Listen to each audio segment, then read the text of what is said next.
Bukan, maksudnya muridnya nol. Salam analisa, salam kehidupan, salam sehat. Jadi sahabat-sahabat AK, itu potongan video di persidangan Kepala Sekolah Wahyu mengatakan muridnya tidak ada di saat dia menjabat itu kan. Jadi kita berpikir begini sahabat-sahabat AK. Ada kalau Wahyu di persidangan ditanya tanggal 14 apakah merokok. Begitu juga Opik, Kosasih, Danu.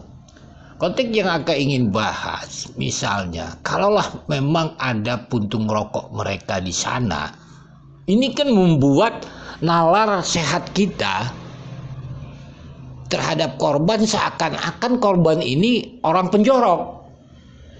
Masa iya tanggal 14 mereka datang, ini misalnya ya, merokok di puntung rokok disimpan di asbak rokok. Mulai tanggal 14, 15, 16, 17 berarti 3 hari kurang lebih itu puntung rokok nggak dibuang gitu. Nggak mungkin dong rasanya yang tinggal di sana 2 orang wanita rasanya tidak akan beberes rumah, bebersih dan sebagainya. Ini kan logika kita dipaksakan alibi-alibi yang kurang rasional ya kita terima seperti itu. Kalau alasannya misalnya ada puntung rokok mereka karena datang tanggal 14 gitu. Berarti selama 3 hari nggak nyapu, nggak bersih rumah dan sebagainya kan. Logika pemahamannya seperti itu gitu. Begitu juga sahabat-sahabat AK. Kalaulah memang tidak ada muridnya gitu. Ya buat apa komputer-komputer itu gitu.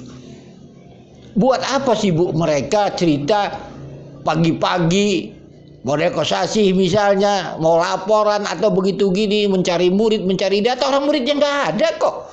Ini kan kata Wahyu di persidangan. Begitu juga buat alibi ngantar motor ke rumah tanggal 16 itu ingin cari murid, orang muridnya nggak ada kok. Ini kata Wahyu. Makanya dari dulu Aka bilang, ayo bongkar itu sekolah itu gitu. Supaya apa? Supaya mereka jangan membuat atas nama sekolah. Bagaimana mereka mengatakan untuk gaji guru lah ini orang muridnya nggak ada, berarti gurunya enak dong, nggak ngajar, muridnya nggak ada. Inilah yang agak bilang itu, kalau kita sudah paham keadaan sekolah mereka, kita kan pakai logika sehat gitu. Uang 30 juta untuk gaji guru, gurunya enak-enak bener itu, kalau muridnya nggak ada gitu. Ini kan perlu dituntaskan ini semua gitu. Jadi sahabat-sahabat AK, dengan adanya keterbuka ya kan dari dulu menyuarakan agar sekolah ini masuk dari sana gitu. Agar apa? Alasan-alasan mereka tentang sekolah ini nggak masuk di akal. Kalau muridnya nggak ada, buat apa mereka itu bawa komputer? Logika sehat aja ya. UMBK dan sebagainya, orang muridnya nggak ada. Ini kata Wahyu kok. Terus buat apa alasan-alasan untuk sekolah? Jadi begitu sahabat-sahabat AK. Jadi analisa-analisa kita itu akan memakai logika sehat gitu. Mereka mengatasnamakan sekolah cari murid begitu gitu ya, faktanya murid nggak ada. Kan ini keterangan Wahyu. Begitu juga seandainya ada puntung rokok mereka di mana di asbak rokok gitu. Kena alasan tanggal 14. Lah, masa 3 hari nggak dibersihkan? Padahal yang tempat di rumah di sana 2 wanita. Jadi logika-logika sehat karena kita juga kan ya punya anak istri lah. Nggak mungkin nggak bersihkan rumah selama 3 hari ada puntung rokok. Apalagi puntung rokok yang di rumah nggak ngerokok. Kan kayak gitu. Jadi logika-logika ini terlalu dipaksakan dengan alibi-alibi yang nggak masuk di akal secara rasional gitu. Nanti kalau Yosef dibuat gambar disorot CCTV anger ternyata pelang, itu dipaksakan harus Yosef. Ini kan logika-logika sehat, nggak terima lah dengan akal sehat kita. Jadi kasus ini bagaimana supaya keadilan itu terwujud? Ya tentunya scientific investigation, data-data ilmiah. Mereka misalnya membuat alibi, masuk tidak dengan akal sehat alibi mereka gitu. Misalnya kalau ada puntung rokok mereka di sana, alasannya tanggal 14, masa 3 hari nggak dibersihkan? Ini kan logika itu banyak. Begitu juga tentang soalnya segitu sahabat-sahabat. Salam sehat, salam kehidupan. Mohon maaf bila ada kata-kata yang salah. pergi ke sekolah, apakah masih berlanjut atau gimana? Nah, setelah pada saat itu saya langsung nggak ke sekolah-sekolah Pak, karena saya takut banyak berikut di sekolah.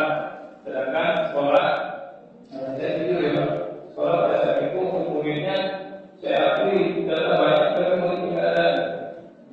Berapa yang real muridnya di situ? Biasanya yang kalau yang saya tahu pada saat itu nggak ada.